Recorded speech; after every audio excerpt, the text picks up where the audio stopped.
toutes et tous d'être là ce soir.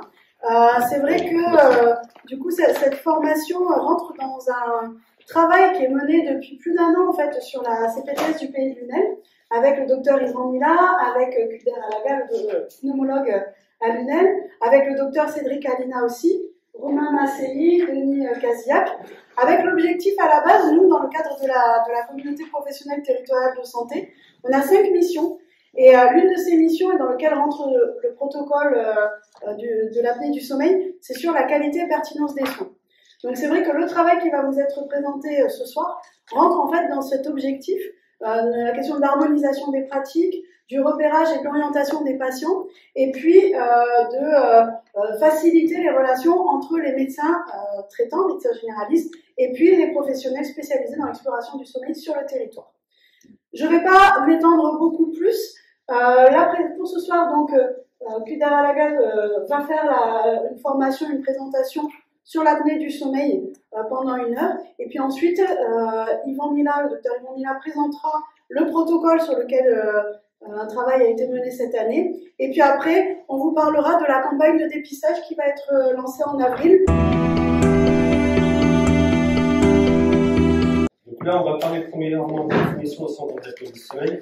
Donc, le centre d'apnée du sommeil, c'est une obstruction du devoir respiratoire supérieur. Alors, souvent, les patients nous disent j'ai le nez cassé, j'ai une déviation de la cloison nasale, j'arrive pas à respirer, c'est pour ça que j'ai fait des apnées. En fait, c'est faux. L'obstruction n'est pas haute. L'obstruction, c'est au niveau du devoir respiratoire supérieur. Donc, c'est au niveau de la laryngée, au niveau pharyngé. Donc, c'est une histoire de fermeture intermittente et récidivante, répétitive des voies respiratoires. C'est surtout une collapsus inspiratoire, quand le patient inspire. Donc, c'est des muscles, en fait, qui lâchent, et c'est pour ça qu'on a une voie respiratoire qui se ferme complètement. Donc, si la fermeture est complète, ben, on fait une apnée, donc on arrête complètement de respirer. Et si la fermeture est partielle, ben, on fait une hypopnée. Donc, l'apnée, c'est une fermeture complète, l'hypopnée, c'est partiel. Donc, tout ça associé derrière un manque d'oxygène, désaturation, ou micro-éveil. Le micro-éveil, c'est un terme neurologique, en fait. Le micro-éveil, c'est un changement au niveau du stade de sommeil. Normalement, quand on dort, on passe par le stade 1, 2, 3, qui est le sommeil dans le profond, après le stade 4, qui est le sommeil paradoxal. Et quand on fait des hypopnées ou des saturations, ben, on ne reste pas très longtemps dans le stade 2, dans le stade 3, on bascule à nouveau dans le stade 1, dans le réveil. Et pour ça, on a l'altération de la qualité de sommeil. Et pour ça, le patient est fatigué dans la journée. Donc, cette histoire de micro-éveil est importante parce que là, on va regarder la différence entre l'examen polygraphique et polysomnographique. Vous m'arrêtez si jamais je vais vite. Donc, l'apnée d'apnée. La définition de la HAS en 2014, donc l'apnée, c'est une diminution, alors pas forcément à 100%, c'est une diminution de 90% du flux nasal. Alors, sans forcément désaturation ou micro-éveil, hein, c'est juste une diminution de 90%. Alors, on a 3 types d'apnée. Alors, soit l'apnée est obstructive, ça veut dire qu'il y a toujours l'effort respiratoire, on essaye de respirer, mais ça passe pas parce que le tuyau est bouché. Le patient essaye de respirer, il y a toujours l'effort respiratoire, mais ça passe pas. Soit l'apnée est centrale, en fait, l'apnée centrale, ça veut dire qu'il n'y a pas de commande. C'est le centre de la respiration qui vous dit, bon, j'ai assez d'oxygène, arrêtez de respirer. Le patient arrête de respirer, donc il n'y a pas d'effort, et l'apnée est silencieuse. Donc, souvent, les patients ne ronflent pas. Soit on a l'apnée mixte, en fait, l'apnée mixte, ça commence centrale et ça se termine obstructive. Donc, à la fin, il y a un effort respiratoire. Après l'hypopnée, souvent les patients présentent des hypopnées, c'est une diminution de 30%. Ça a tellement changé, en fait, en 2007, c'était 50%, après on est passé à 40%. Là, la dernière définition américaine, c'est à 30%.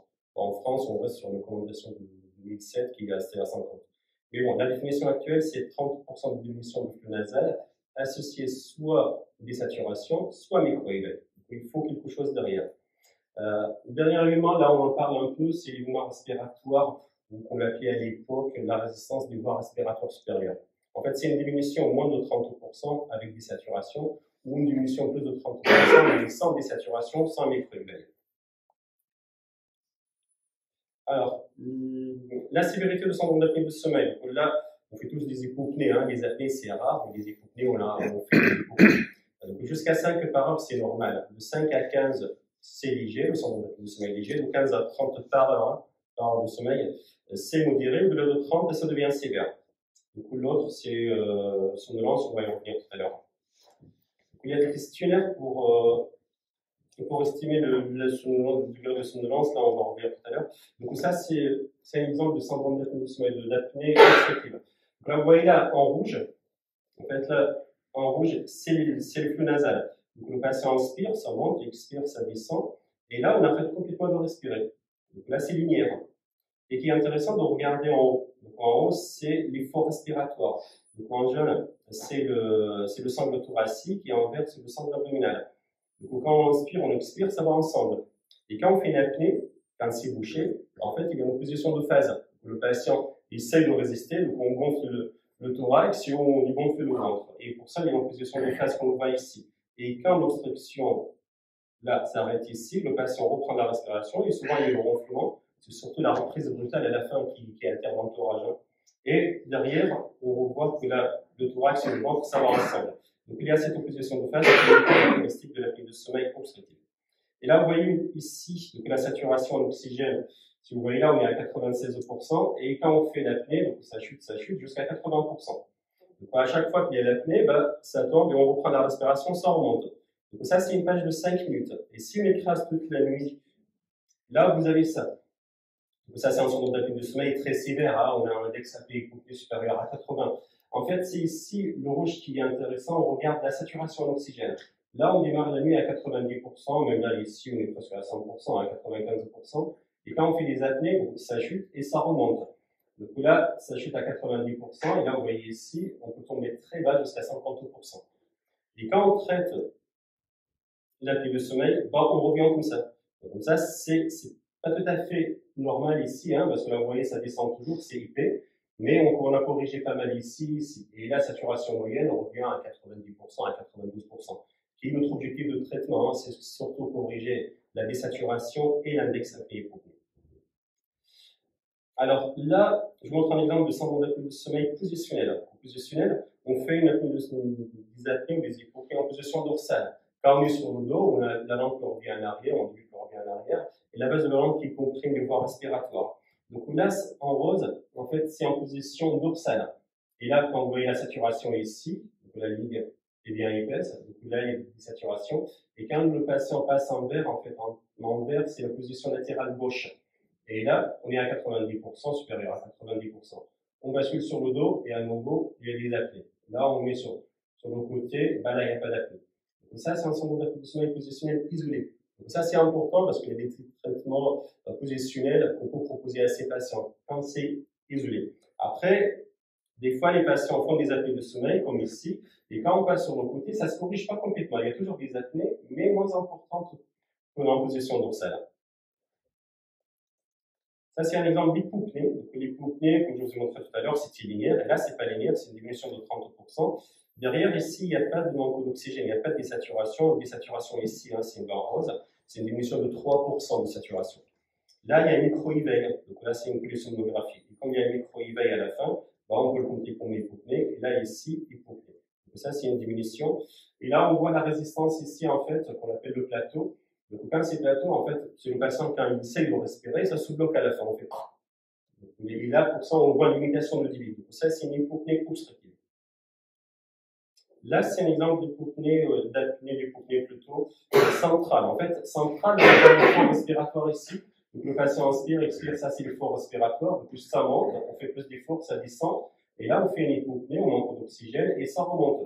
Donc, crescendo de crescendo, ça, c'est l'apnée du sommeil centrale. Et quand c'est central, la première chose à chercher, c'est l'insuffisance cardiaque. Donc souvent, il y a une histoire d'insuffisance cardiaque derrière. Après, il y a certains médicaments qui donnent ça, mais surtout l'insuffisance cardiaque. Bon, le syndrome d'apnée du sommeil, en fait, il n'y a pas que l'apnée hypopnée. C'est pas juste l'index qu'on a regardé, c'est 30, du coup, il faut traiter les patients. On ne traite pas l'index apnée hypopnée, on traite le patient. Donc, le patient, il faut regarder premièrement les symptômes. Donc, une recommandation de traitement, il faut au moins 3 symptômes diurnes. Donc là, on commence par une somnolence, du coup, il y a le questionnaire de Peirce que je vais vous montrer tout à l'heure, le ronflement sévère, une sensation d'étouffement avec réveil en sursaut, des fatigues, une icturie quand ça dépasse 2 par nuit, et bicéphalie matinale. Donc, si le patient a 3 de ces symptômes, là derrière, on regarde l'index apnée-hypopnée. On va y revenir tout à l'heure sur les indications. Donc, les symptômes typiques, c'est la somnolence qui est mesurée par le questionnaire de Peirce. trouble de l'attention, concentration de mémoire, une histoire de fatigue. Alors, le syndrome dépressif, c'est très important parce que quand on traite le syndrome dépressif, en fait, la dépression, vous donnez aux patients le questionnaire de Peirce ou le questionnaire de Quichot, la fatigue, ben, vous avez toujours un score 24 sur 24 et 32 sur 32. Donc, quand on a des scores très élevés, il faut regarder la dépression. Il y a des questionnaires pour la dépression aussi. Après, l'accident de travail, l'accident de la voie publique et les symptômes nocturnes, surtout les causes respiratoires constatées par l'entourage. Et souvent, les patients, quand ils viennent nous voir, c'est parce que l'entourage leur dit, bah, là, tu fais des causes respiratoires, tu arrêtes de respirer la nuit, il faut chercher l'apnée de sommeil. Alors, comment on fait le diagnostic du syndrome d'apnée de sommeil? Il y a deux examens, soit la polygraphie ventilatoire. Donc, la polygraphie ventilatoire, c'est l'examen le plus simple. Donc, on va s'intéresser à la ventilation. Du coup, il y aura la saturation, on va regarder la saturation. Il y aura l'effort respiratoire, soit par la pression souterraine, soit par les sangs, pour voir si le patient fait un effort pour respirer. Et le flux nasal.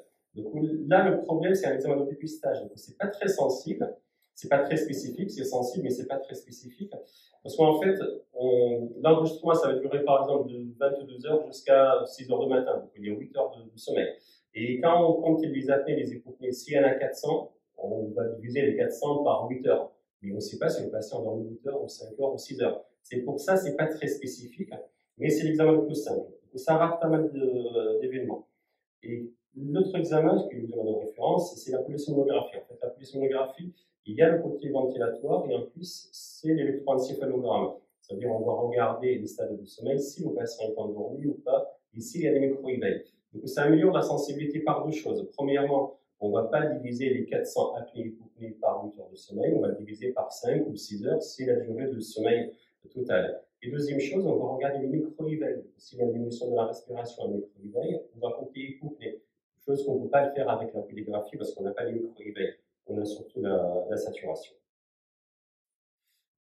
Alors, est-ce que ces symptômes, regardez les symptômes, est-ce que sont spécifiques de l'apnée du sommeil?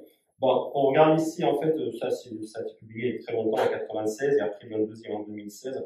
C'était à peu près pareil.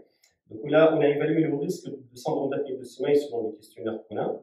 Donc là, ici, vertical, c'est le pourcentage, le risque de syndrome d'apnée de sommeil selon le professionnel de santé. Là, on dit bon, 90%. Et là, quand on a fait la polygraphie, la polysomnographie, là, ici c'était une polygraphie, on a regardé le patient fait combien d'apnées. Vous voyez, c'est n'importe quoi. En fait, quand il y a en correspondance, bah, on voit que c'est ici, donc ça va avec la ligne. Mais là, par exemple, ce patient, on a estimé le risque de syndrome d'apnée de sommeil à 90% à peu près, à 85%. Et quand on a fait l'examen de sommeil, bah, on est à 5. Là, celui-là, c'est pareil.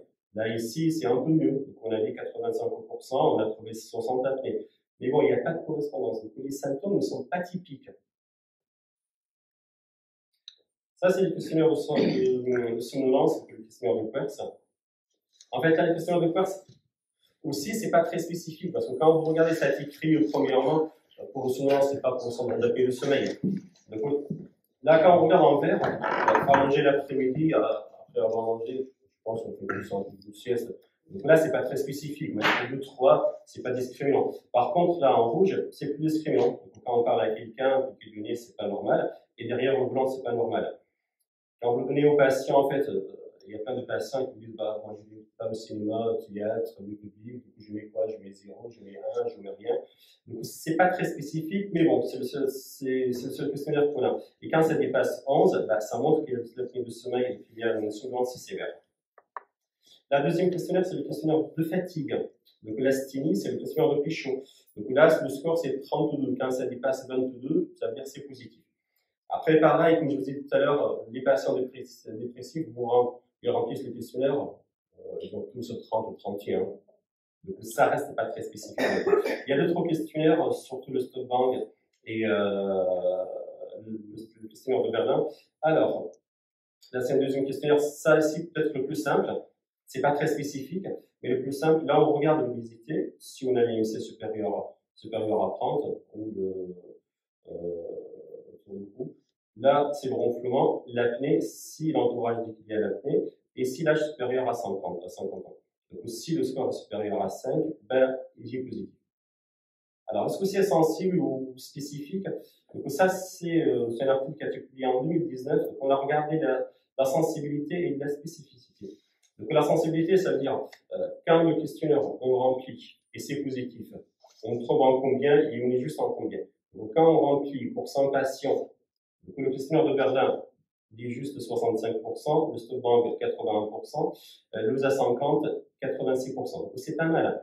Mais quand on dit le questionnaire est positif pour une personne, est-ce que c'est spécifique, est-ce que c'est vrai? Donc c'est vrai à 59% le Berlin et jusqu'à 21% chez l'OSA 50. Donc c'est pas très spécifique. Quand c'est positif, ça ne veut pas dire forcément qu'il y a une syndrome d'apnée de sommeil. Et quand on a associé le questionnaire, là les 3 questionnaires, avec les QWERTY, mais supérieur à 8, pas supérieur à 11, bah, on a amélioré la spécificité, mais on a perdu en sensibilité. Donc le mieux peut-être de combiner les deux, le dépistage et le questionnaire le plus spécifique qui est la somnolence. Alors là, c'est les patients symptomatiques, parce que là, on ne peut pas sur les symptômes. Alors, est-ce qu'il faut traiter vraiment les patients asymptomatiques? Bah, ça, c'est un bon débat, je ne sais pas. Donc là, les patients asymptomatiques, si vous prenez un patient, par exemple, qui a l'hypertension résistante, et vous faites une polygraphie ou une polysomnographie, vous trouvez à 35. Mais le patient vous dit, bon, moi, je ne suis pas somnolent, vous remplissez le questionnaire de peur, on est à 3, et le patient n'est pas fatigué dans la journée. Est-ce que vraiment il faut le traiter parce qu'il a 35 apnées? Là, pour y répondre, il y a cette étude qui a été publiée en 2019, il y avait pas mal de patients quand même, il y avait 1200 patients avec un syndrome d'apnée de sommeil modéré à sévère, c'était supérieur à 15, comparé avec des patients qui ont pas de syndrome d'apnée de sommeil avec un index inférieur à 5. Et on a séparé les patients en 4 groupes, des patients asymptomatiques, avec sommeil perturbé, modérément somnolent, le score de QWERTY inférieur à 8, et sévèrement somnolent, supérieur à 11. Donc on a regardé le risque cardiovasculaire. En fait, la seule chose qui sort, le seul groupe qui sort, en fait, c'est les patients somnolents, qui ont une somnolence sévère. Si on n'a pas de somnolence, si le patient a un sommeil perturbé, ou si le patient ronfle la nuit, il n'y a pas de différence entre les patients qui font de l'apnée et qui ne font pas d'apnée. Le seul groupe qui reste positif, c'est les patients somnolents. S'il n'y a pas de somnolence, probablement, ce n'est pas la peine de traiter ces patients. Là, on parle de risque cardiovasculaire. En fait, théoriquement, quand on fait l'apnée de sommeil, on a un risque cardiovasculaire augmenté. Là, il est théoriquement. Donc, quand on fait un syndrome d'apnée de sommeil, on augmente la pression intrathoracique. Donc, il y a plus de pression au niveau du cœur, plus de demande d'oxygène. Bah, au manque d'oxygène, comme on a vu tout à l'heure, on augmente les gaz carboniques, surtout chez les patients obèses. Et quand on augmente les gaz carboniques et on manque d'oxygène, on augmente les gaz carboniques, bah, il y a plus de stress oxydatif, plus d'inflammation, dysfonction endothéliale. Et là, les micro-éveils, en fait, c'est pour ça, en fait, on a regardé les micro-éveils, parce que quand on fait une micro-éveil, il y a une activation sympathique et une diminution de l'activité parasympathique. Et résultat, il y a plus de tension et plus de fréquence cardiaque. Et tout ça, ça augmente le risque cardiovasculaire. Donc ça, c'était en 2009. Il y a un autre aussi qui est sorti en 2017, qui trouve pareil, la même chose, théoriquement. Alors là, quand on regarde le risque de l'hypertension artérielle, là, secondaire, c'est essentiel. 64% des causes, c'était le syndrome d'apnée de sommeil. Quand on a une hypertension artérielle résistante, il faut chercher en premier le syndrome d'apnée de sommeil avant de s'intéresser aux sténose de l'artère vénale ou autre chose de plus rare. Alors, chez les patients traités pour l'hypertension artérielle, voilà cette étude a regardé les patients qui ont une syndrome d'apnée de sommeil avec une hypertension. Donc, le premier, c'était avant le traitement, donc il y a 2 groupes. Le premier groupe, c'était le placebo, donc le patient mettait la machine, mais on soufflait 1 cm d'eau. Donc 1 cm d'eau, ça ne traite pas. Et le deuxième, qui était thérapeutique, donc là, on soufflait à partir de 7 cm d'eau. Et là, avant le traitement, donc il n'y avait pas de différence. Là, la tension s'abaisse physiologiquement, en fait, la nuit. Et là, ici, on voit une nette différence entre les patients traités avec 1 cm d'eau, non traités par un PPC, et le deuxième groupe. Le traitement par PPC améliore le contrôle de la tension. Et après, il y a cette étude qui est sortie en 2013, qui a regardé est-ce que réellement les patients, quand on les traite par une PPC, par machine, est-ce que ça améliore la tension et le risque cardiovasculaire? Alors, vous voyez ici, il n'y a pas de différence. Même s'il y a une différence là, visuelle, mais le p-value, il y a 0,20. En fait, pour que ça soit significatif, il faut que ça soit inférieur à 0,05. Là, on est à 0,20, donc il n'y a pas de différence. Mais quand on regarde combien de temps le patient met la machine, ben, on voit une réelle différence, donc avec un p-value qui est inférieur à 0,05. si le patient garde la machine plus que 4 heures la nuit. Donc, il ne suffit pas de mettre la machine avec la bonne pression, il faut garder la machine au moins 4 heures la nuit. Donc, une utilisation de 2 heures, 3 heures la nuit, on peut abandonner la machine. Hein. Si le patient ne garde pas minimum 4 heures la nuit, ce n'est pas efficace. Et ça a été démontré aussi dans notre étude. Là aussi, cette étude espagnole qui a été publiée en 2005. En fait, le problème de cette étude, c'est une étude observationnelle, ça veut dire rétrospective. Là, on a regardé les données de l'assurance maladie espagnole, c'était chez les hommes, hein, il n'y avait pas des femmes ici. Donc, on a regardé pendant 12 ans quand même, hein, ça s'est arrêté à 10 ans après la surveillance derrière. Donc, on a regardé les patients en rouge, c'est le syndrome de sommeil sévère. En jaune ici, le syndrome de sommeil léger. Et surtout, qu'on va regarder en bleu, c'est le syndrome de sommeil traité par PPC. Donc ici, c'est là que les complications cardiovasculaires non fatales. Et là, on voit une grosse différence entre les patients traités pour l'apnée de sommeil et non traités. Il n'y a pas de différence entre l'apnée de sommeil léger ou aux patients non traités. Donc quand on traite, on corrige les complications cardiovasculaires. Et là, c'est le risque fatal. Oui, il y a une grande différence. Là, on était content. Donc chez les femmes, on a trouvé la même chose. Hein. À peu près la même chose. Alors, là, c'est une étude, comme je vous ai dit, observationnelle, rétrospective. Et là, si on randomise les patients, c'est-à-dire on prend le patient, il a 15, en fait, la limite, c'était 15 apnées hypopnées. Si on prend les patients, on dit, lui, je vais le traiter par un PPC, lui, je ne vais pas le traiter par un PPC, là, il n'y a pas de différence. Pourtant, le suivi, c'était jusqu'à 7 ans. Donc là, traiter le syndrome d'apnée de sommeil sévère ne change pas grand-chose au niveau de complications cardiovasculaires. Ça, c'était en 2016 dans la revue. Et le deuxième, à New England Journal aussi en 2016. Pareil, il n'y avait pas de différence. Donc, probablement, après, cette étude, c'était des patients qui avaient déjà un problème cardiaque auparavant. C'est la prévention secondaire. Donc, probablement, en prévention primaire, ça marchait très bien pour éviter la tension, corriger la tension et les complications cardiovasculaires. Mais secondaire, on ne sait pas trop. En fait, qu'est-ce qui change si on traite l'apnée de sommeil chez ces patients? Le score de Querce, la somnolence, ça s'améliore. Et après, l'anxiété, la dépression, ça s'améliore aussi. Et la qualité de vie. Ça améliore la qualité de vie, ça améliore la somnolence, mais pas les complications cardiovasculaires. Et là, c'est méta-analyse. En fait, méta-analyse, on prend les études, qu'elles soient randomisées ou pas randomisées, il faut qu'elles soient comparables. Et on met les patients ensemble et on regarde si vraiment ça change quelque chose. On trouve les mêmes données. Donc là, c'était cette étude. Il y avait les deux études de 2016. Et finalement, il n'y a pas de différence de complications cardiovasculaires. La seule chose qui sort, c'est la somnolence. Donc ça améliore la somnolence, mais pas plus. Donc, qu'est-ce qu'on sait de syndrome d'apnée de sommeil et le risque cardiovasculaire? Alors, primaire, ça marche bien. Traiter les patients, ça marche bien. Ça diminue la tension et ça évite les complications cardio-respiratoires. Une fois qu'on a un problème cardio-respiratoire, c'est pas certain qu'on va améliorer ou si on va éviter un récidive. Mais là, il y a des études qui sortent, il y en a 2 qui sont sorties récemment et qui montrent que quand le patient est somnolent, il y a un bénéfice, hein. Il y a moins de risque de récidive. Quand le patient, si on fait une apnée ou une hypopnée, s'il y a une accélération de fréquence cardiaque de plus de 20%, il y a une amélioration aussi. Donc probablement, même en prévention secondaire, ça marche, mais il faut regarder le secours du patient. Alors, l'arythmie. Donc ça, c'est fréquent aussi. À chaque fois qu'on trouve une fibrillation régulière, on dit qu'il faut chercher l'apnée du sommeil. Donc c'est pas faux, parce que la prévalence de syndrome d'apnée du sommeil, si on a une fibrillation régulière, c'est à peu près 50%, hein, ça peut monter jusqu'à 75%. Et si on traite ces patients, on diminue de 50% le risque de récidive de fibrillation régulière. Là, c'est plutôt sûr, plus que les complications cardio-respiratoires ischémiques. Et là, c'est une deuxième étude aussi, méta-analyse avec 5 études, qui montre aussi, pareil, quand on traite l'apnée du sommeil, on diminue le risque de récidive de la fibrillation auriculaire. Alors, l'AVC. Donc, l'AVC, la prévalence de syndrome d'apnée du sommeil en cas d'AVC, là, vous voyez ici, là, après un mois, moins d'un mois après l'AVC, là, entre 1 et 3 mois, et plus de 3 mois. Donc, ça reste élevé. Là, le jaune, c'est plus de 5 apnées, donc il n'y en a pas beaucoup. Mais en bleu, ici, ça reste bien élevé. On reste quand même à 20%. Même à 3 mois, ça reste bien à 20%, à 22%. Donc, les patients qui font des AVC, ils font plus de syndrome d'apnée du sommeil. Et si on traite ces patients, en fait, il y a une diminution de 5% de risque de récidive. C'est pour ça que c'est important, après l'AVC, regardez s'il y a un syndrome d'apnée du sommeil. Parce que si le patient a un syndrome d'apnée du sommeil sévère, le risque de récidive d'AVC, c'est 4 à 5 fois plus. Il y a cette méta-analyse aussi qui a regardé si on traite les patients qui ont un AVC par un PPC, qu'est-ce qu'on gagne? Premièrement, le risque de récidive, c'est 4 à 5 fois moins.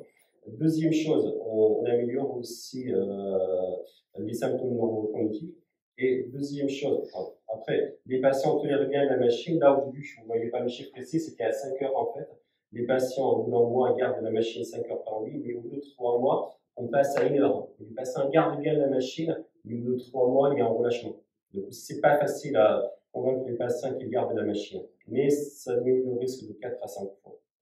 Donc, au niveau de l'AVC, les patients, bon, qui font de l'AVC, ils font plus d'apnée de sommeil. Le pronostic, ça altère le pronostic neurologique. Et si on traite, on diminue le risque cardiovasculaire, le risque de récidive. Alors là, une fois qu'on a fait le diagnostic de syndrome d'apnée du sommeil, comment on traite? En fait, le traitement de référence, c'est la PPC.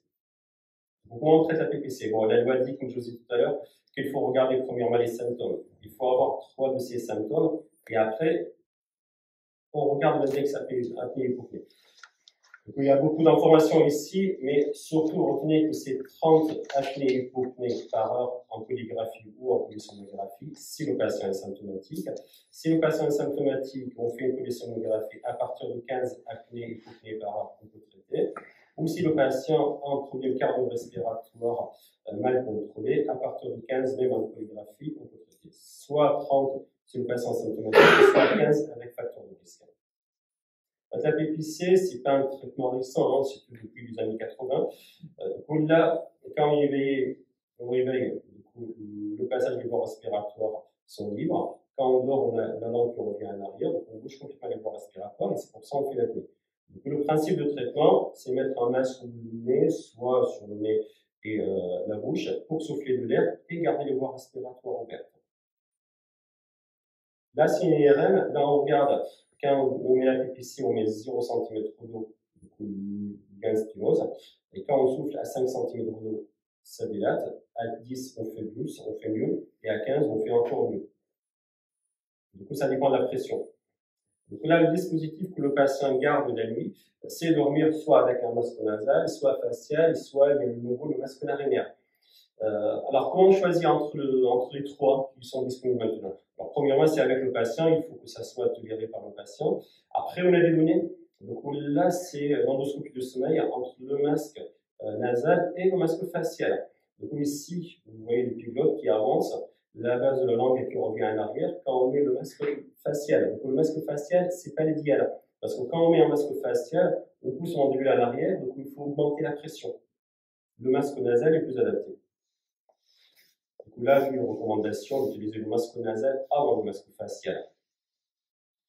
Là, c'est une étude aussi qui a montré, pour corriger l'index apnée-hypopnée entre les trois masques, le masque nasal, le facial et le masque narinaire, ça, c'est le syndrome d'apnée du sommeil, il a un DH faible, donc ça ne nous intéresse pas. Là, ici, modéré, index d'apnée du sommeil important. Là, vous voyez ici, c'est le masque facial. Donc, le masque facial, il faut augmenter la pression au moins de 12 cm d'eau par rapport au masque nasal. Donc, il vaut mieux commencer par un masque nasal. Là, c'est pareil, c'est la même chose, un méta-analyse qui a regardé, et le masque nasal est supérieur au masque facial. Voilà, c'est les données qu'on pourra voir, parce qu'actuellement, en fait, les machines sont toutes connectées. Donc, les machines envoient les données au prestataire de service. Nous, on a l'accès soit via le prestataire de service, soit le constructeur, soit il y a des sites spécialisés pour avoir les données. Alors, pourquoi c'est important? Parce que là, pour certains patients, on peut mettre des alertes. Ça veut dire, là, on dit, bon, la machine va regarder l'index apnée-hypopnée, va envoyer les données. Donc, si on ne corrige pas inférieur à 10 apnée-hypopnée ou inférieur à 5 apnée-hypopnée, on peut augmenter la pression. Donc là, on peut le faire à distance. Deuxième chose qui est important aussi, quand on regarde ici, ça, c'est l'index apnée-hypopnée sur machine, petit bien, là, inférieur à 5. Là, à partir de là, ça monte. Donc là, on arrive jusqu'à 36. Et quand on regarde les courbes, en fait, c'est de l'apnée du sommeil central. Donc le patient est bien contrôlé ici, avec l'index apnée-hypopnée résiduel sous machine, inférieur à 5. Et là, ça augmente jusqu'à 30. Et quand on regarde les courbes, c'est le central. Donc c'est l'insuffisance cardiaque. Chez les patients cardiaques, c'est très intéressant, donc on peut regarder, et le patient commence à faire des apnées du sommeil central avant les symptômes cliniques. Donc quand on voit ça, on reçoit des alertes, on peut orienter le patient vers le cardiologue ou vous avez une paix pour le traiter comme il faut. Et là, pareil, là ici, c'est un patient, en fait, c'est quelqu'un qui a publié ça, donc c'est un patient qui était mal contrôlé au niveau cardiaque, et à chaque fois que ça augmente, c'est une rapée. Donc on augmente le basilic, ça baisse. Donc on arrête le basilic, ça remonte. Alors, d'autres traitements de l'apnée de sommeil. Donc, les autres traitements, après la PPC, c'est l'orthèse d'avancement tubulaire qui marche très bien. Donc, l'orthèse d'avancement tubulaire, sur mon outil, ça se fixe sur les dents en haut et ça pousse la mandibule en avant. Et quand ça pousse en avant, on écarte les voies respiratoires, donc on peut libérer un peu plus. Et là, qu'est-ce qu'on voit ici, en fait là, ici, l'espace, ça s'écarte un peu plus avec l'orthèse d'avancement tubulaire. Alors, le problème, ça ne marche pas chez tout le monde. Du coup, il y a des facteurs prédictifs de réponse à l'orthèse d'avancement tubulaire. Alors, premièrement, c'est l'âge. On sait très bien, à partir de l'âge de 65 ans, 70 ans, c'est pas génial l'orthèse d'avancement tubulaire. Chez les femmes, ça marche mieux. Quand on est obèse, quand l'IMC dépasse 32, c'est vraiment très compliqué parce qu'il faut tirer comme un malade pour avancer mandibulaire.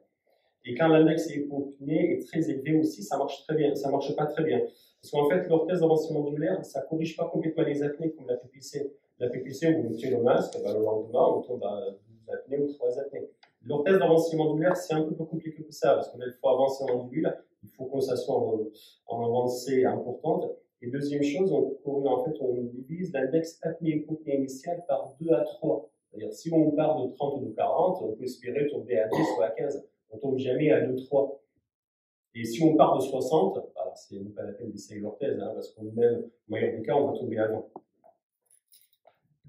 on dit la recommandation d'utiliser après la PPC. Si on compare la PPC à l'orthèse d'avancement tubulaire, bon, il n'y a pas de photo, ça a été publié plusieurs fois. Donc, la PPC fait beaucoup mieux que l'orthèse d'avancement tubulaire en termes d'index apnée-hypopnée.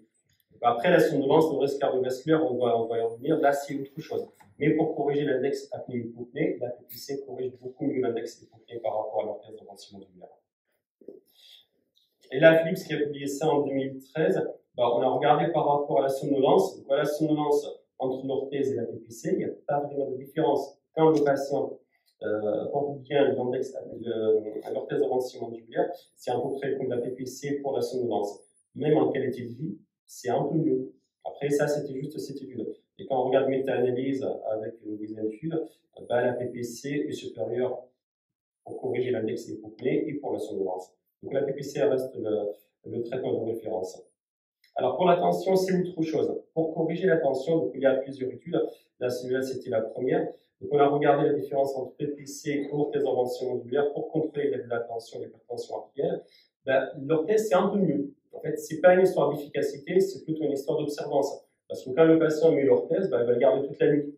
Par contre, la machine, souvent 3 à 4 heures et après on enlève. Et comme on améliore l'observance, c'est un peu mieux pour la tension. Après, le problème de proposer l'orthèse d'avancement mandibulaire, c'est pas donné pour tout le monde. Parce que là, il faut que les dents soient de bonne qualité. Et deuxième chose, il faut au moins 8 dents par arcade bien fixes. Et deuxième chose, il faut regarder aussi s'il y a des dysfonctions crânio-mandibulaires, parce que là, il faut avancer mandibule au moins de 6 mm. Donc, si on ne peut pas tirer fort sur les dents, il ne faut pas essayer. Et là, on estime de 34%, un tiers des patients qui ont une contre-indication d'orthèse d'avancement mandibulaire. Alors, troisième chose, la performance virale, déjà, ça a été publié en 2009, il y en a d'autres aussi. Donc, quand on perd à peu près 10% de l'IMC, on divise par 30, on diminue de 30% l'index apnée-hypopnée initiale. Donc, à la perte de poids, ça marche très bien. Et quand on gagne 10%, on a 6 fois plus de risque de présenter un syndrome de sommeil. Alors, le traitement positionnel. Alors, comme je vous ai montré tout à l'heure, si jamais on a un syndrome d'apnée de sommeil positionnel pur, là, on peut traiter par un traitement positionnel. Donc, les Américains font le gilet de balle de tennis, il y a des gilets comme ça aussi. Il y a un traitement local, du coup, ça donne une charge électrique et quand on se met sur le dos. Ça marche bien, mais c'est pas génial. Hein. C'est pas génial. Et souvent, quand on propose aux patients, même quand c'est positionnel pur, avec le bal de tennis, je peux dire de 3 à 4 mois, on la rend tout. Hein. Du coup, ça marchait pas très bien. Ça marche avec télécommande. Pardon? Ça peut marcher avec télécommande. Avec une télécommande.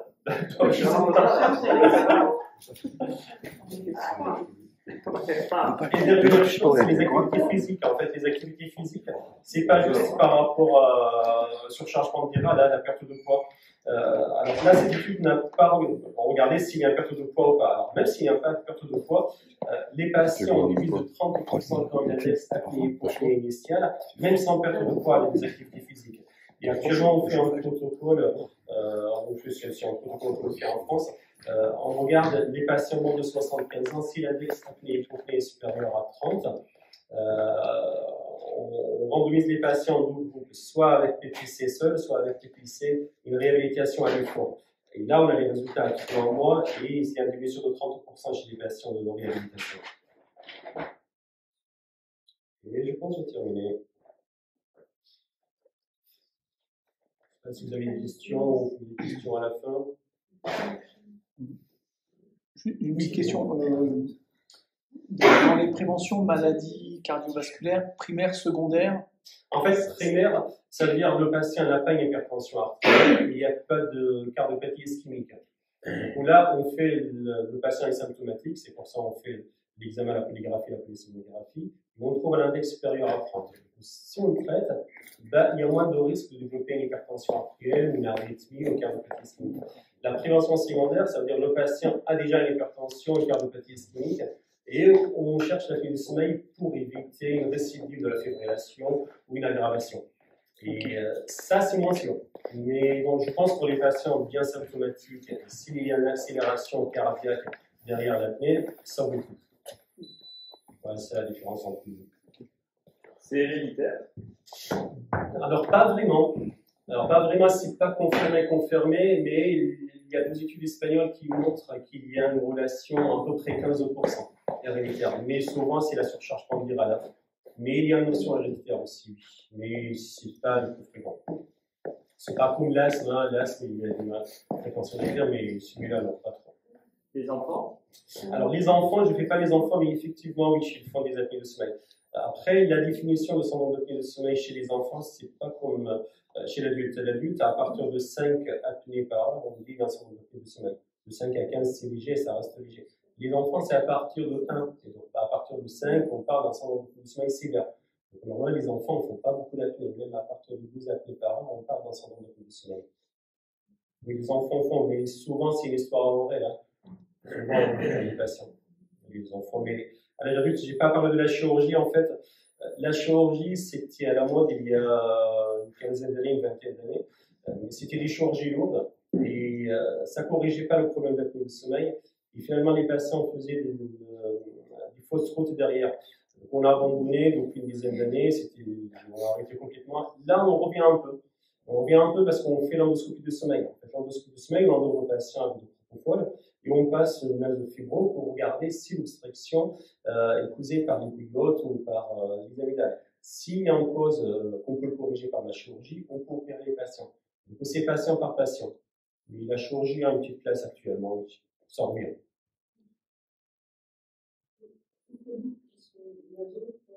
Comme je vous ai dit, en fait, l'obstruction n'est pas nasale. L'obstruction, c'est plus bas. Après, ça altère la qualité du sommeil aussi. Et les patients ronflent plus quand on a une histoire de péripose. Mais c'est pas pour ça qu'on fait le problème de qualité du sommeil. Après, souvent, les patients disent, s'il y a un problème de nez, je mets les cartons, j'ai acheté de la pharmacie, un truc que je mets dans le nez, je dors très bien. Mais c'est pas ça qui corrige le qualité du sommeil.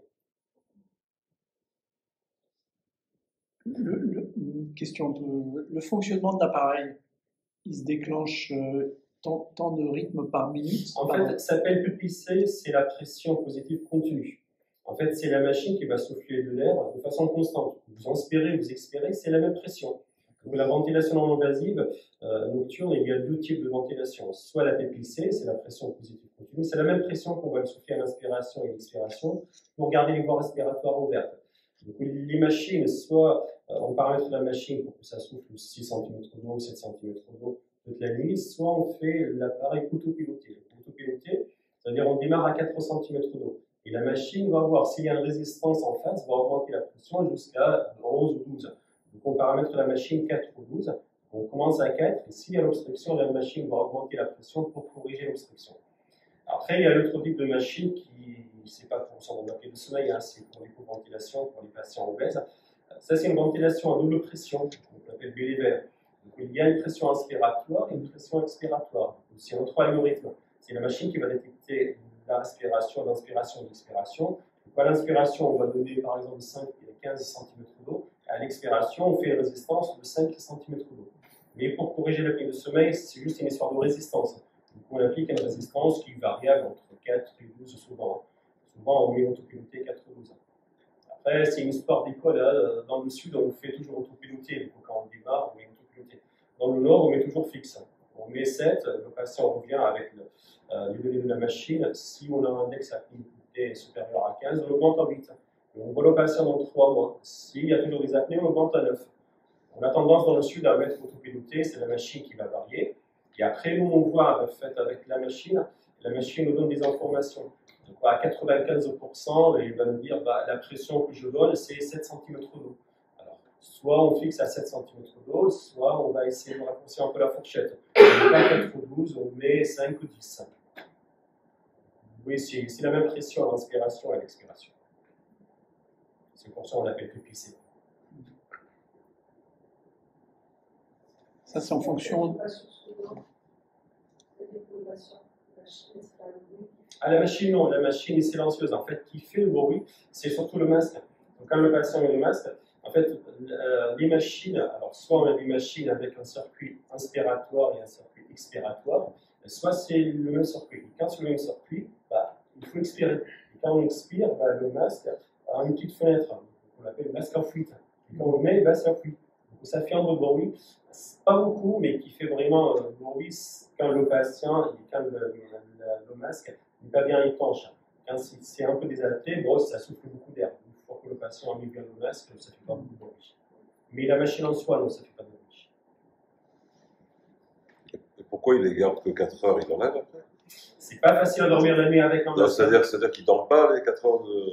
Ben non, les patients, en fait, quand on se réveille vers 3h, 4h du matin, on enlève le masque, on dit j'en ai marre, je ne reviens pas. D'accord. Parce que là, mettre le masque, l'attacher derrière la tête avec des sangles, c'est pas évident. Donc le sommeil c'est pour ça le risque d'abandon chez les patients asymptomatiques est très élevé, supérieur à 60%. Chez les patients asymptomatiques, on adhère un peu plus. C'est pour ça, probablement, il ne faut pas traiter les patients asymptomatiques parce qu'on ne va pas adhérer. Si vous n'êtes pas somnolent, si vous n'êtes pas fatigué, vous allez dire pourquoi dormir la nuit avec un truc collé sur le visage? Ça ne change rien. Mais si on est symptomatique, si dans la journée on est moins fatigué, moins somnolent, alors là, même si c'est un peu chiant la nuit, mais on dort avec. Donc, les patients asymptomatiques, ne gardez pas trop la machine. C'est une truc sur l'expérience. Hein. Ça veut dire qu'on arrive à dormir avec quand même ou pas? Comment? On arrive à dormir avec quand même ou pas? Ah ben oui. Ah ouais. Non, mais s'il l'enlève, c'est qu'ils n'arrivent pas à dormir peut-être, non?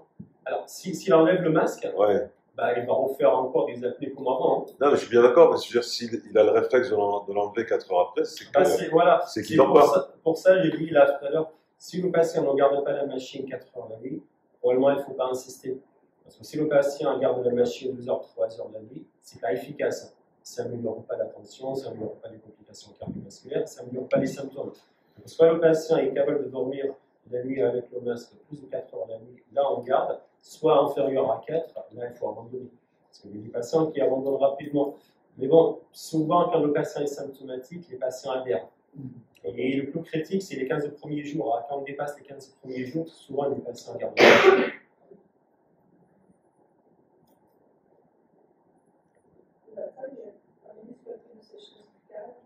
Si, parce qu'en fait, ça souffle de l'air, donc quand ça souffle de l'air, effectivement, ça fait sécher la bouche. Donc là, avec la machine, il y a le modificateur, donc on peut mettre de l'eau, et là, on peut le régler. Donc ça donne de l'eau, donc c'est switch pour améliorer la tolérance du modificateur. Mais ça fait sécher la bouche. Ouais.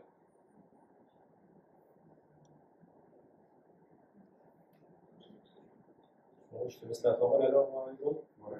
Peut-être qu'il y a au moins sur les contre-indications éventuellement de En fait, la PPC, ouais, contre-indication, il n'y a pas vraiment de contre-indication formelle. Alors, chez les patients qui opéraient du sinus ou de l'hypophyse, là, on pensait à l'époque qu'il ne faut pas souffler trop. Alors, jusqu'à maintenant, augmenter la pression au-delà de 10 cm d'eau, ce n'est pas souhaitable. Mais il n'y a pas vraiment de contre-indication absolue à la PPC. Mais il y a une contre-indication relative chez les patients opérés. Mais à part ça, il n'y a pas vraiment de contre-indication. Après, les patients qui ont fait le pneumothorax, il y avait une étude qui est publiée il y a très longtemps qui a montré qu'il y a un risque de récidive de pneumothorax. Il y a plusieurs études qui ont été publiées derrière qui montrent qu'il n'y a pas plus de risque de récidive de pneumothorax. Il y a pas, même chez les patients qui ont de l'emphysème très important, il n'y a pas plus de pneumothorax. Il y avait une étude qui est sortie, mais c'était il y a très longtemps. Il n'y a pas de contre-indication à les médicaments. Pour prendre un médicament avec la machine, ça veut dire non. Non, non. Après, il y a certains médicaments, là c'est toujours la phase 3, il y a des médicaments pour augmenter l'activité parasympathique et baisser l'activité sympathique et pour augmenter le tonus musculaire. Il y a une association de deux médicaments, on est dans la phase 3, probablement ça va être un traitement médical pour la condition derrière. Mais les études actuellement, c'est pour les apnées quand c'est inférieur à 35, entre 20 et 35. Et quand c'est supérieur à 35, ça ne marche pas très bien. Et pour certains patients, probablement, quand on est à 30 ou 35, il y a deux médicaments associés qui vont sortir bientôt et ça améliore aussi la tonus musculaire, donc ça améliore aussi le sommeil. Donc, probablement, ça va être un médicament derrière. Ben, s'il n'y a pas l'obésité, non. S'il n'y a pas l'obésité, non.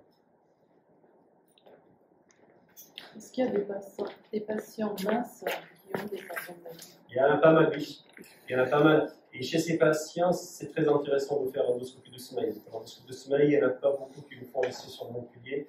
Les mégalés de Santerre qui le faisaient, là, il est parti à la retraite. Il y en a un autre qui l'a remplacé à Beausoleil. Et il y a l'équipe du professeur Crampette qui le fait là-bas aussi à Guéléchouliac. Moi, j'essaie à la clinique du Parc de faire ça, mais bon, c'est pas facile, il faut de l'expérience. Et après, il faut bien connaître les indications chirurgicales derrière. Mais chez les patients non obèses, oui, effectivement, l'orthèse d'avancée mandibulaire, ça reste très intéressant parce que quand un IMC inférieur à 30, ça marche très bien. Et souvent, c'est des patients jeunes. Et deuxième chose intéressante, c'est regarder l'ORL, parce que si le patient est jeune, s'il a une histoire d'hypertrophie amygdalienne, effectivement, la chirurgie est professionnelle. Mais à l'âge adulte, c'est moins vrai. Donc, à l'âge adulte, si le patient n'est pas obèse, il faut commencer par l'endoscopie de sommeil si on peut le faire. Si on a l'orthèse d'avancée mandibulaire, c'est mieux toléré que la PPC. C'est un peu mieux que la PPC. Qui fait cette orthèse? L'orthèse, en fait, c'est des dentistes, mais pas tous les dentistes. Ils font une formation, je pense que c'est une formation de 2 ans. Donc, premièrement, il faut voir le soin dentaire si les dents sont stables, s'il y a un oubli par arcade. Et deuxième chose, de prendre l'empreinte dentaire, c'est une orthèse sur mesure, hein, c'est pas l'orthèse tout près à la pharmacie. Là, ça marche, l'orthèse de la pharmacie pour le ronflement. Mais pour corriger l'index à clinicité, ça ne marche pas très bien. Et quand on fait l'orthèse d'avancée mandibulaire, en fait, c'est une sorte d'avancée. Donc, premièrement, on met l'orthèse, on avance dans millimètres. On revient 2 semaines après, on avance encore 1 millimètre. 2 semaines après, on avance. Une fois qu'on a avancé de 3 à 4 millimètres, on fait une polygraphie sous orthèse. Et si on a corrigé les apnées, c'est bien si on n'a pas corrigé, il faut avancer encore de 2 millimètres. On revoit le patient derrière 2 mois après pour refaire la polygraphie, voir si on a corrigé. C'est une sorte de titration. Avec la machine, c'est beaucoup plus simple parce qu'on a des données rapides, on augmente la pression, on baisse la pression. Et on corrige complètement. L'orthèse, ça corrige quand même, ça divise par 2 à 3, comme je vous dis, l'index initial. Ça ne corrige pas complètement, mais c'est mieux toléré que la PPC. Il y a des patients jeunes qui préfèrent l'orthèse.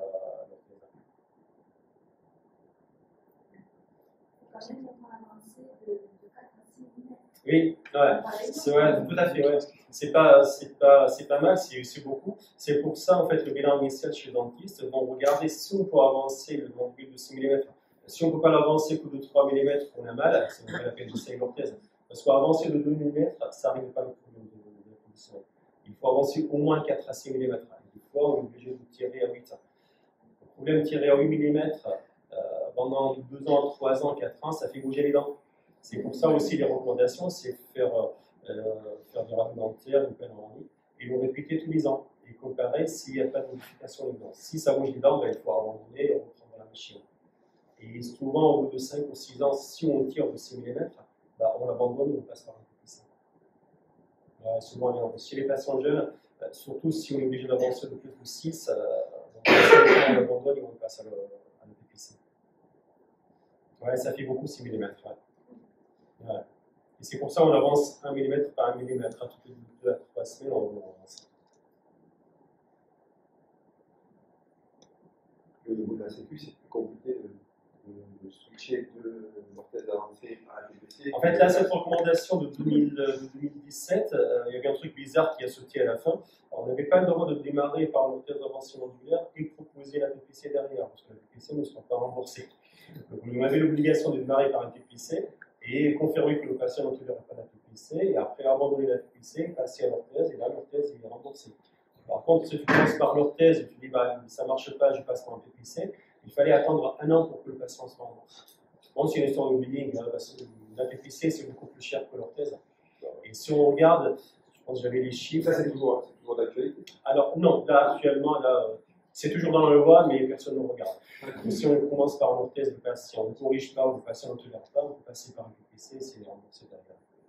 Mais au début, oui, c'était en 2017, oui, on regardait beaucoup ça. On démarrait toujours par une PPC avant de proposer l'orthèse. Mais là, maintenant, c'est tout. Et le coût entre la PPC et l'orthèse avancée mandibulaire, ça n'a rien à voir.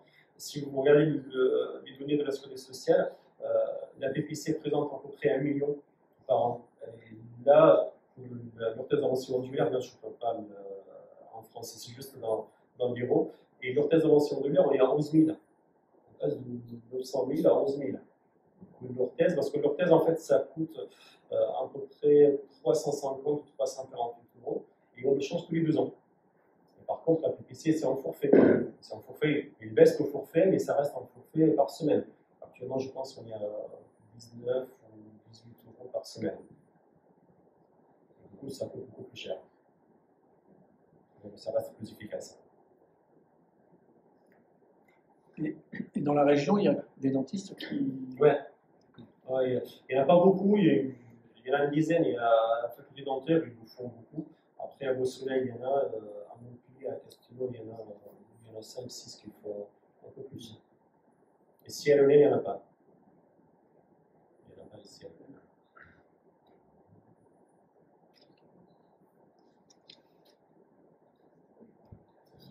Est-ce que les toxiques majorent le syndrome d'apnée? Les toxiques qui majorent le syndrome d'apnée? Le toxique? L'alcool, le tabac. Ah oui, ouais, tout à fait. En fait, l'alcool, en fait, l'apnée de sommeil aussi, c'est variable entre les nuits. Quand on trouve un syndrome de sommeil à 30 apnées, souvent c'est vrai parce que la variation, ça dépend si on est malade, on fait un peu plus d'apnée de sommeil. S'il y a une consommation d'alcool, il y a un relâchement musculaire, donc on fait un peu plus d'apnée de sommeil. Mais la variation, c'est de 10 à 15%. Il n'y a pas une variation de 100%. Si on fait l'examen de sommeil, on se trouve avec 30 apnées, même sans alcool, on va rester peut-être à 25 ou à 35, mais ça ne va pas tomber à 5. Il y a une variation de 10 à 15% en fonction de la consommation, surtout l'alcool. Et le tabac? Le tabac, en fait, ça augmente l'inflammation. Donc, si on a un sténose au niveau de voie respiratoire, il y a plus d'inflammation, on fait plus d'apnée. Les patients fumeurs font plus d'apnée de sommeil. Et c'est pour ça, quand on est à 15 ou à 20 apnées, on dit aux patients, si vous arrêtez les cigarettes et si on perd 10 kilos, probablement, ce n'est pas la peine de traiter. Par contre, s'il y a toujours le tabac, probablement derrière, il y aura un PPC. Oui, la perte de poids et le tabac, ça marche bien. Les somnifères, les benzos, tout ça aussi, les benzodiazépines. Dans les benzodiazépines, il y a une étude aussi sur le zolpidem qui a montré qu'on améliore la qualité de sommeil et en améliorant la qualité de sommeil, on diminue l'index apnéique. C'est un peu paradoxal parce que dans notre tête, si on donne le benzodiazépine, on fait plus d'apnée de sommeil. En fait, là, dans cette étude, au contraire, ça corrige un peu l'index apnéique. Que le zolpidem. Oui, là, l'étude qui est sortie, là, c'était il y a 2 ans, c'est sur le zolpidem. Mais c'était des apnées de sommeil à 15 apnées, pas supérieur à 30. Mais quand on a un apnée de sommeil bien modéré, les zolpidem, ça marche. Parce que les benzos, normalement, il y a plus de relâchement musculaire, donc on fait plus d'apnée. Mais dans cette étude, oui, ça montrait que ça améliore l'index. Mais c'était des patients légers modérés, c'était pas des patients sévères.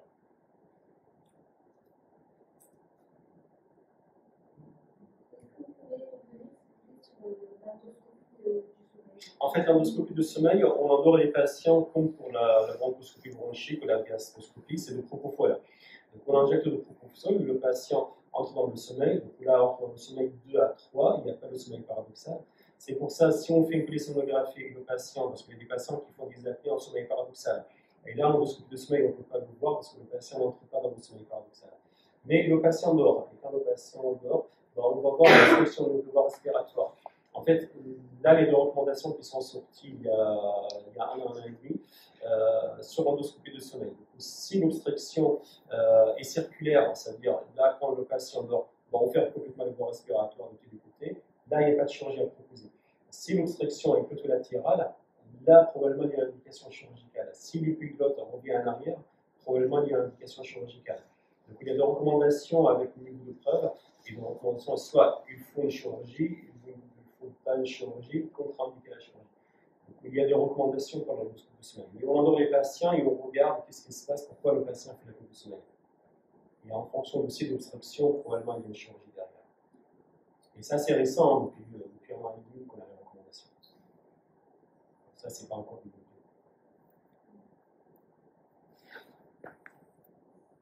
Quel type de chirurgie?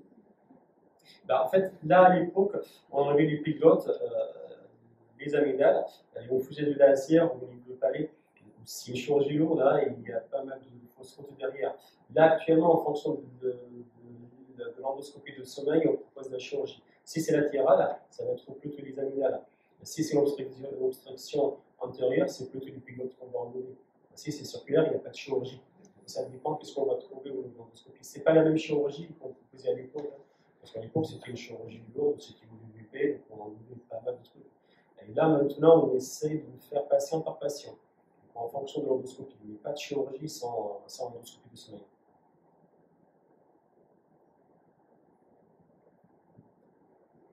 J'ai entendu parler de puces implantées. Ouais, ça c'est le pacemaker. En fait, le pacemaker, c'est comme le pacemaker cardiaque. Donc le but, c'est d'activer le nerf 12, qui va augmenter le tonus musculaire. Si on comprend un pacemaker en fait, cardiaque, on va planter ici un électrode et un autre en bas. Et le patient dort avec. Et ça améliore le syndrome de sommeil si l'index apnée n'est pas supérieur à 40. Donc, quand c'est inférieur à 40, ça marche très bien. Alors, il y en a deux sortes de pacemaker, de stimulateurs, soit qui est implantable, soit le même qu'on met ici avec les deux électrodes. Là, ça marche, mais ça reste quand même une chirurgie. Ce n'est pas encore une recommandation. Mais pour certains patients, il y a de la place pour ça, oui. Là, ça reste en protocole pour l'instant, ce n'est pas le traitement recommandé. Probablement, ça sera dans l'avenir.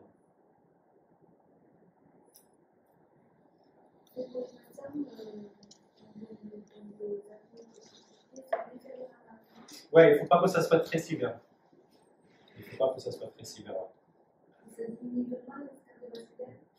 Ça, c'est autre chose. Comme je vous ai montré, quand c'est primaire, ça marche très bien. Quand c'est secondaire, on ne sait pas trop. Probablement, chez les patients somnolents, oui. Chez les patients qui ont une activation sympathique, ça veut dire quand on fait une apnée et une hypopnée, il y a une accélération de fréquence cardiaque de 20%, souvent ça marche très bien. Mais chez les patients qui n'ont pas vraiment d'activation sympathique, si le patient n'est pas très somnolent, on n'a pas la preuve. On n'a pas la preuve. Chez les patients somnolents, oui, mais dans le somnolent, on ne sait pas trop.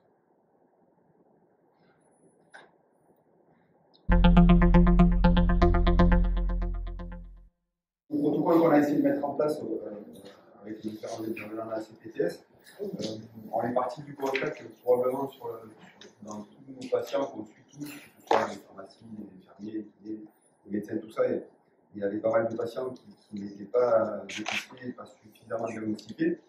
Et donc le premier objectif, c'est de les repérer, de les recruter, puis d'essayer de faire un diagnostic. Donc ça va passer par une campagne d'information que la CPTS va lancer au mois d'avril. Il n'y aura pas de recrutement direct de patients vers les spécialistes, donc ça se fera à partir de leur médecin traitant. Le but étant de sensibiliser les gens d'essayer de les dépister et puis de les orienter vers leurs médecins traitants qui normalement seront sensibilisés et puis après intégreront leurs patients dans le parcours de soins pour un diagnostic. Donc, dans ces différents questionnaires qui vont être demandés, il y a bien sûr les facteurs de risque qui interviennent et les symptômes, d'où l'intérêt et puis c'est facilement utilisable ces questionnaires qui vont être distribués aux patients dans l'informatique, vous aurez probablement, qui seront disponibles aussi sur les sites internet.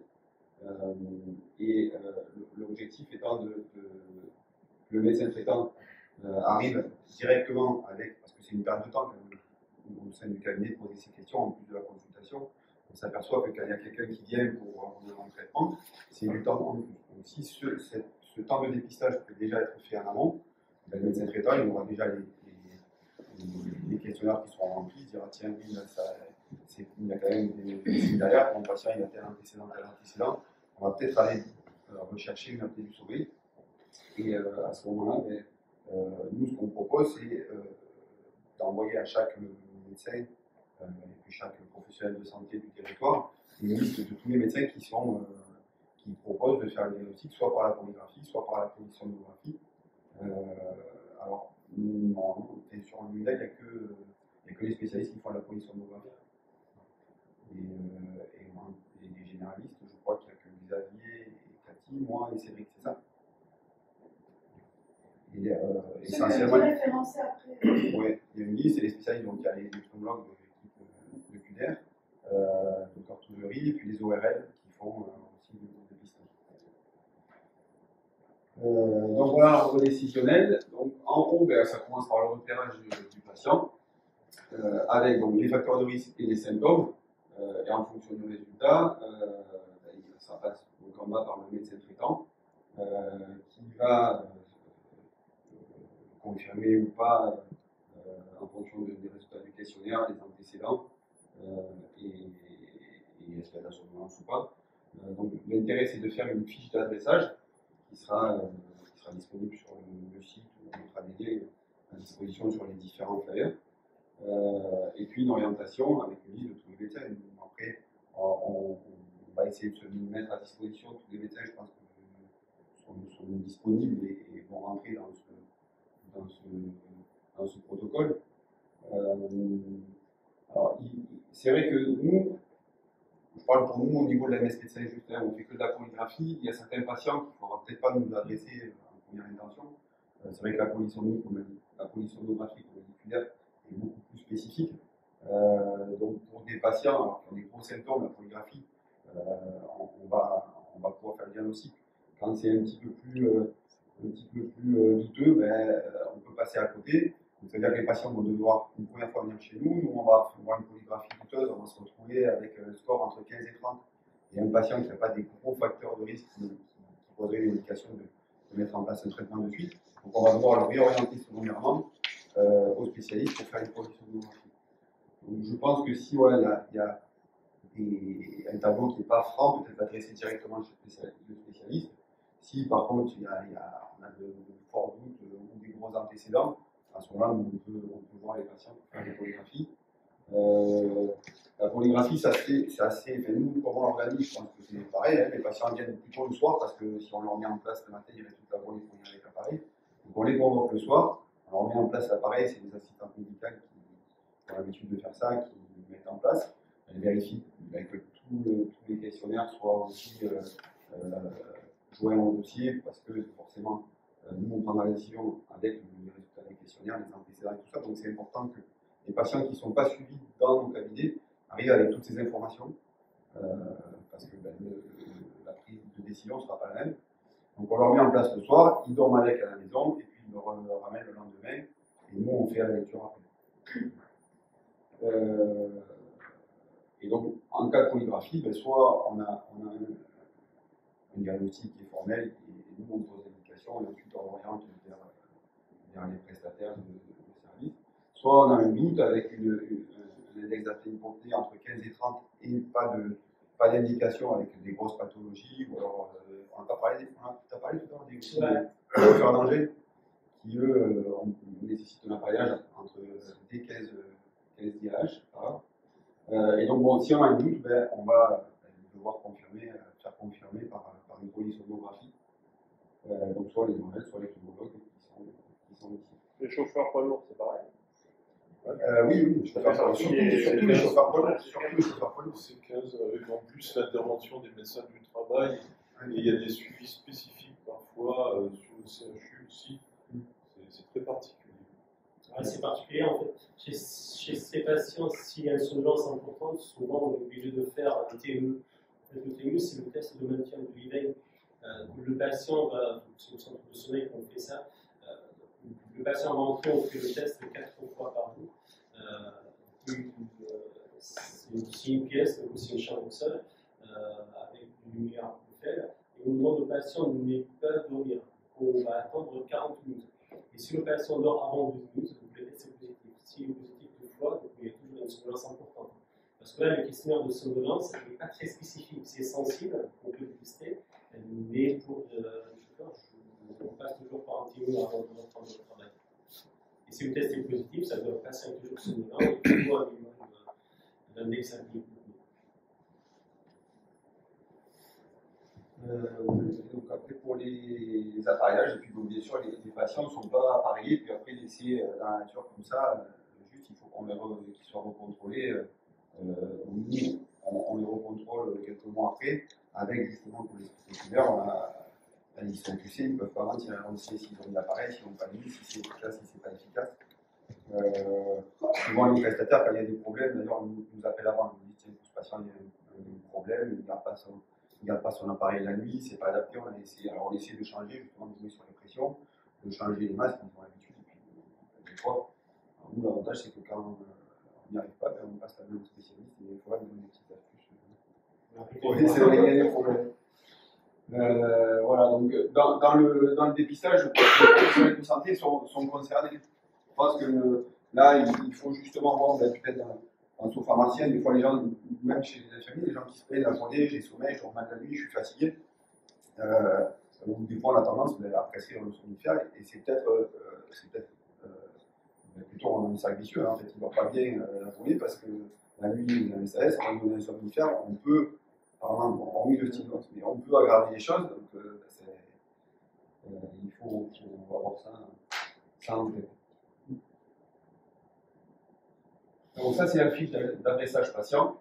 On reprend un petit peu tout ce qu'on a évoqué, avec bien sûr les états civils du patient, les différents traitements, les antécédents, l'IMC qui est important, parce que nous, on ne voit pas forcément le patient au moment où on fait la lecture de l'appareil, puisque c'est les assistants médicaux qui le mettent.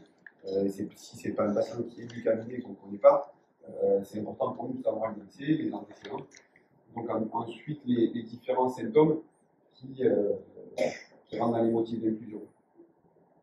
La somnolence, c'est sûr quelqu'un qui n'a pas de somnolence, aller faire une polygraphie, même s'il est hypertendu, tout ça, comme habituel. En plus, il n'y a pas les études qui montrent qu'on va forcément l'améliorer, il risque de ne pas être observant. Il me semble que la somnolence, c'est vraiment, ça va être un critère qu'on doit retrouver systématiquement. Après, on a eu des surprises quand même. On a vu à plusieurs reprises des ophtalmos nous envoyer du monde pour des hypertensions intraoculaires. À l'examen, à l'interrogatoire, il n'y avait pas des symptômes très importants. Et à la polygraphie, c'était on trouvait les 60-70 d'index. Et bon. Ouais, ça c'est vrai. Après, même le questionnaire de peur, c'est un surtout de nos patients. Aujourd'hui, il va mettre 8 et demain, il remplit une question, il met 11. Ça aussi, c'est variable. On voit quand je le passe en consultation, je lui donne le questionnaire, mais 8. Quand je le vois le jour de l'examen, je lui donne encore le questionnaire, je monte à 12. Donc, c'est pas la même chose. Ce n'est pas des 2-3 jours d'avant. Il est passé. Donc, les différents questionnaires, bon, on a décidé de choisir les sportifs chauds, ils ne sont pas parfaits comme le titulaire, mais bon, c'est obligatoire, il faut qu'on en ait en plus. Donc, ils sont assez simples d'utilisation pour l'utilisation en général. C'est pour ça qu'on a choisi ces deux-là. On ne va pas. C'est sûr qu'avec un score bas, mais si on a une grosse suspicion en fonction des symptômes et des antécédents, on ne va pas s'arrêter, on ne va pas dire tiens, on ne fait pas la polygraphie parce qu'on a un score qui n'est pas très élevé. Mais voilà, ça c'est indispensable de le faire. Et donc la liste référentielle dont je vous parlais tout à l'heure, avec tous les, je crois qu'elle est exhaustive, c'est ça, tous les professionnels du coin Tu auras accepté en fait d'y apparaître, c'est parce que c'était ça aussi. Ouais. Le truc, c'est qu'il fallait que les professionnels acceptent d'y apparaître. Donc voilà, après cette fiche, elle sera alimentée. Est-ce qu'on peut peut-être rajouter justement, parce que tu vois sur la fiche, je vois que tu ne sais pas, mettre qui fait polygraphie, polygraphie, ce serait peut-être C'est ce intéressant. que j'allais dire. Là, en fait, c'est une liste qui est aujourd'hui pour la présentation. Mais dans le cadre du protocole avec les médecins auront une liste avec une adresse mail un petit peu plus spécifique qui permettra l'orientation, la fiche d'adressage, des choses comme ça. Et puis, en effet, qui était équipé sur. Là, c'était pour la présentation ce soir. Et puis, c'est. De toute façon, l'orientation se fait par le médecin. Oui. Par le médecin traitant. Par le médecin, c'est pas ouvert aux autres. Non. C'est que le médecin qui fait, c'est très bien. Oui, c'est parce qu'on a vraiment, c'est indispensable qu'on ait le traitement, les antécédents, et ça, ben, nous, dans les pharmacies, une fois que vous n'avez pas Ah non, mais c'est d'informations. au contraire. On oriente et c'est le médecin après qui oriente. Thibaut, il est au RM ou il est Fleuron? Il est Thibaut. Il est au RM, il est pas. Et il est Fleuron, ouais. Il y a un Oui, non, c'est qu'après, on passe. Après, il est bien en RN, mais il est Fleuron. Oui, il est un peu Donc voilà, communiquer auprès de vos patients, et ça, la CPTS va vous aider pour au moins le mois d'avril. Oui. On enchaîne là, tout le monde. C'est pour ça que du coup. Après, pour le protocole, peut-être qu'on peut dire, c'est qu'on va les faire aussi rencontrer les médecins généralistes du territoire pour leur proposer justement de rentrer dans ce protocole et de faciliter l'orientation des patients vers les spécialistes également. C'est sûr que ce serait bien. Alors, nous, le but au niveau de l'industrie, c'est quand même du boulot de photographie, parce que ça prend du temps de la mettre. Après, il faut la dire, il faut rappeler les patients, le contrôle et tout ça. On essaie. Voilà, c'est pas, on va essayer. Après, on orientera systématiquement les patients à leur médecin traitant parce qu'on ne peut pas assurer le suivi. Ça, je pense que Comment le médecin traitant l'oriente? via la fiche d'adressage. Tu dois envoyer par mail à l'adresse. C'est le patient qui envoie cette fiche. Non. Le médecin C'est le traitant. médecin traitant qui envoie. Oui. Et c'est vous qui prenez rendez-vous avec le patient. Nous, après, on appelle. C'est vous qui gérez la prise de rendez-vous. Voilà. Sinon, il va harceler le médecin. Ils vont pas. Non, nous, après, on appelle le patient pour lui proposer un rendez-vous. D'accord.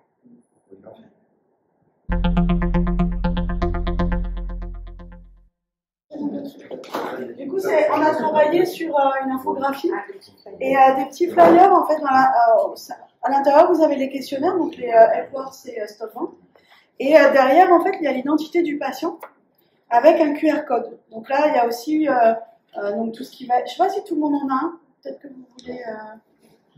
Comme ça, vous le verrez en direct. Hop.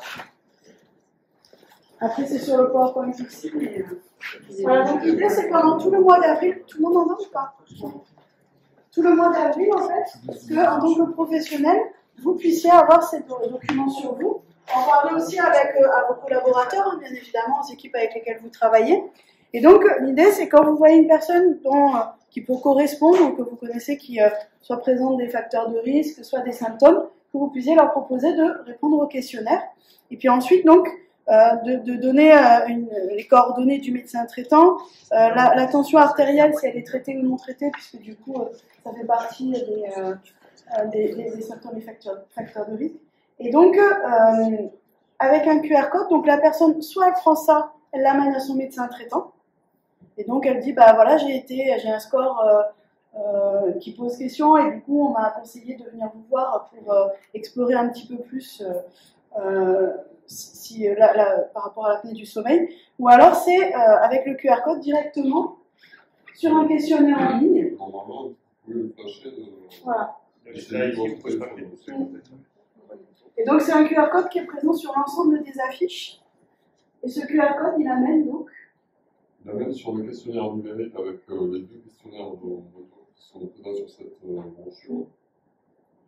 Donc, c'est des questionnaires qui seront aussi utilisés en priorité sur les 3 journées de dépistage dans les MSP et sur la place du marché à Lundel. Donc il faudra quand même calculer le score de chaque questionnaire, le remettre donc, sur les fiches récapitulatives avec Pichot et Aqua, avec l'attention matérielle qui sera demandée au préalable aux patients et qui sera mesurée, qui en sort. Et en ce qui concerne la MSP de Saint-Just, en fait, le dépistage va se faire au niveau de l'attente des patients pour leur consultation. Et donc, dès qu'ils auront leur score, ils partiront après en consultation avec le médecin, parce que c'était une consultation qui était prévue à la base. Et ils profiteront de leur consultation pour montrer le score qu'ils ont eu par rapport à la fin du sommeil. Et du coup, après, ce sont les médecins qui orienteront et qui commenteront le score. Quand on va scanner le QR code, on aura les questionnaires. Et quand on répond, le patient va voir le résultat et il est positif. Alors, le patient récupère automatiquement l'ensemble des réponses qu'il a faites. Le questionnaire n'est pas anonyme, donc il faut remplir obligatoirement le nom, le prénom, le numéro de téléphone, l'adresse mail, le nom du médecin traitant, le nom et l'adresse aussi. Ouais. L'attention, je crois. Il y a l'attention. Est-ce qu'il a un traitement aussi? Ouais. Les antécédents médicaux. Hypertension, antécédents médicaux, je pense qu'on l'a pas mis sur le questionnaire. On l'a pas mis sur le questionnaire. IMC aussi, non? IMC, ce sera demandé. C'est pour le diabète. Ouais. Je sais plus parce que comment on en a fait pour en fait, on peut pas le voir là, le questionnaire. Nom, prénom, date de naissance. Comme ça, du coup.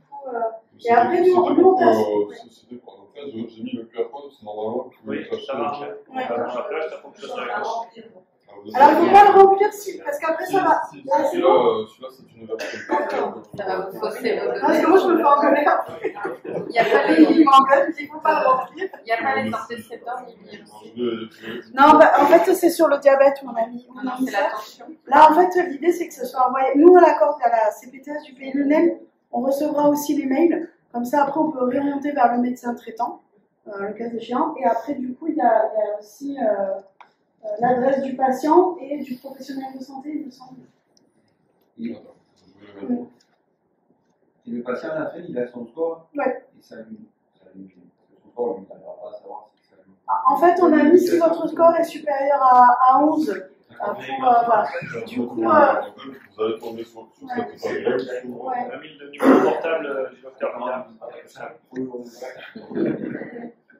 Là, on renseigne l'identité du patient, sa attention artérielle, le nom du médecin traitant, ses coordonnées, mais il n'y a pas d'INC. non, c'est sur le diabète. Ensuite, on passe sur l'échelle sur des points. C'est tout le bidon ou ça Parce que, là, il faut.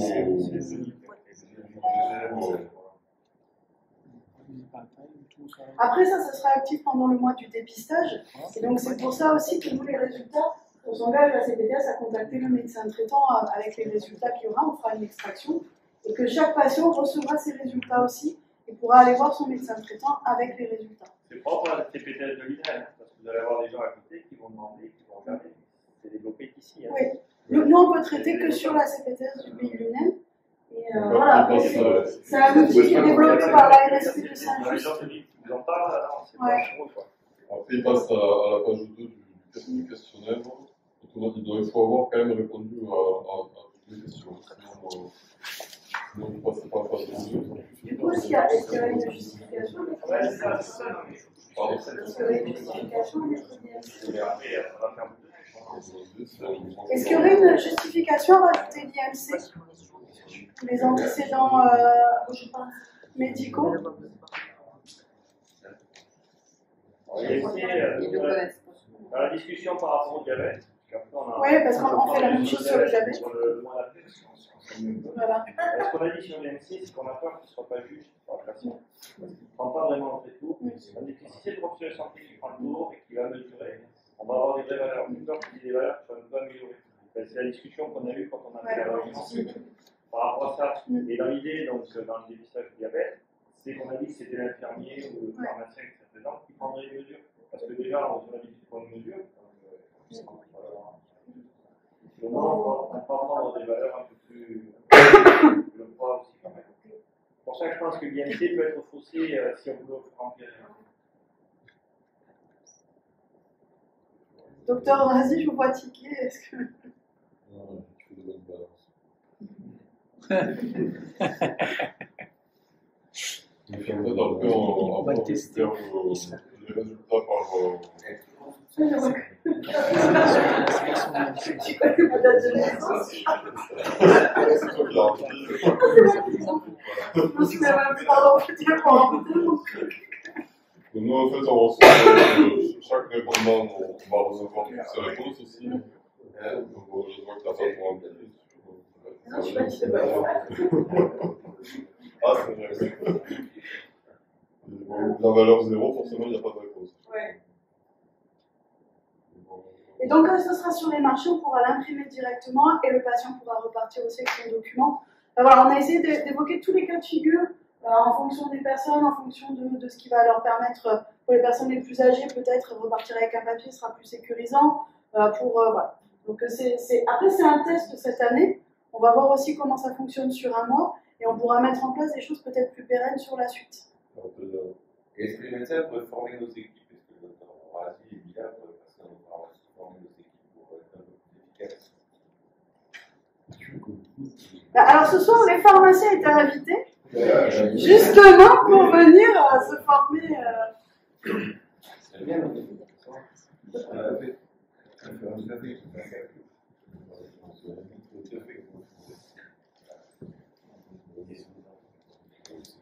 Après, est-ce que vous pensez que vous pourriez réunir l'ensemble des pharmaciens du pays de Lunel ou pas? Justement pour former quelque chose de... On a contacté tout le monde pour ce soir. Mais, après, je pense que c'est compliqué aussi peut-être. Très honnêtement, je ne sais pas si nous sommes les gens pour vous donner des explications, des idées peut-être, mais je pense que des infirmiers impliqués dedans serait beaucoup plus, à mon avis, pertinent à... Non, mais je parle de la formation de...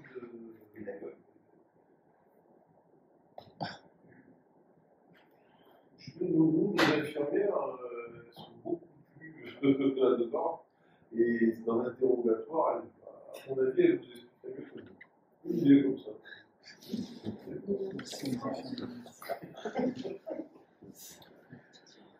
Après, déjà, là, les outils qui sont présentés, qu'est-ce que vous en pensez? Est-ce que ça vous semble facile d'utilisation, facile aussi de partager peut-être sur les cabinets ou sur les pharmacies avec les autres? Est-ce que c'est quelque chose que vous vous sentez d'utiliser ou pas? Déjà. Oui. On peut communiquer un peu dans les pages locales. Quand ils attendent pour le test un petit peu. Ouais. Voilà. Après, sur chacune des pharmacies, ou même dans les cabinets, vous avez ces deux affiches. Donc, ils peuvent être, on les a en format numérique aussi pour les cabinets où il y a maintenant des télévisions. Voilà, donc ça peut être des affiches que vous pouvez récupérer ce soir ou qu'on peut vous ramener par la suite. Donc ça, c'est une infographie qui a été élaborée justement avec le groupe de travail là, sur l'apnée du sommeil. Donc ça, c'est des affiches qui peuvent rester toute l'année aussi. Et le QR code, on verra s'il peut être actif aussi toute l'année. Voilà, comme ça, les résultats. Après celle-ci, c'est vrai que c'est vraiment spécifiquement pour le mois d'avril. Il y a les 3 lieux, donc c'est vrai qu'il y a Saint-Just. À Lunel, ce sera sur le parking du Lidl. Parce que du coup, c'était un peu l'enjeu d'aller aussi vers la population du Lidl. Voilà, des gens qui vont faire leurs courses, mais c'est vrai que c'est une population aussi. La MSP est juste à côté d'un quartier prioritaire de la ville. Donc c'est aussi aller vers une population qui est plus en précarité peut-être. Voilà, donc changer un peu les modalités. Et puis, il y a sur le marché de Lunel, ce sera le dimanche 17 avril, où là aussi c'est pour ouvrir à une population assez diversifiée. Voilà. Qu'est-ce qu'on peut vous dire de plus? Il y a les protocoles qui sont là aussi. Si vous connaissez des médecins généralistes, s'il y a des médecins généralistes qui sont là ce soir aussi, n'hésitez pas à nous contacter si vous voulez rentrer dans le protocole. Là, c'est vrai que ce qu'on vous a présenté ce soir, c'est très communication. L'idée, c'est d'aller un petit peu plus loin quand on rencontrera aussi les médecins pour voir justement comment on peut fonctionner par rapport à tout ce qui se met en place. La communication facilitée aussi avec les spécialistes. parce que c'est vrai que là, on a mis une adresse mail, mais c'est justement quelles sont aussi les modalités de communication avec les spécialistes pour peut-être réduire les rendez-vous pour la polysomnographie, c'est ce que vous disiez, docteur Alaga. Donc voilà, donc n'hésitez pas à communiquer autour de vous là-dessus. Nous, on le fait, mais c'est vrai que la meilleure manière de communiquer, c'est entre professionnels par rapport à des réalités qui sont vécues et partagées. Voilà. Je sais pas, Denis, si... Oui. Alors, on va les mettre... On peut la récupérer sous format numérique pour les mettre sur les Facebook. Oui. On les pousse parce que en fait, le mieux, c'est que vous nous envoyez un mail et vous nous demandiez, nous, on vous envoie le kit, en fait. On a un kit numérique dans lequel vous pouvez avoir tous les éléments qu'on a présentés là de manière numérique. On peut cliquer directement dessus aussi. Sur le protocole, en fait, l'idée, c'est d'envoyer juste une image. Et en fait, les professionnels, ils peuvent cliquer sur les différents liens. Et ça ouvre tout de suite, en fait, ça permet tout de suite d'avoir l'information. Alors, on a essayé vraiment de travailler là-dessus pour que ce soit le plus simple d'accès et le plus lisible. Voilà. Je ne sais pas si... Ouais. On a fait le tour. Est-ce que vous avez des questions? Est-ce que vous êtes... C'est vrai que si vous voulez venir... Ça fait très maintenant, venez récupérer les affiches. Voilà, elles sont là en tout cas si vous les voulez. Et puis voilà. Merci beaucoup. Je ne sais pas s'il y avait autre chose ou. Je vous invite à aller vers le buffet du coup. Si vous voulez boire ou manger quelque chose.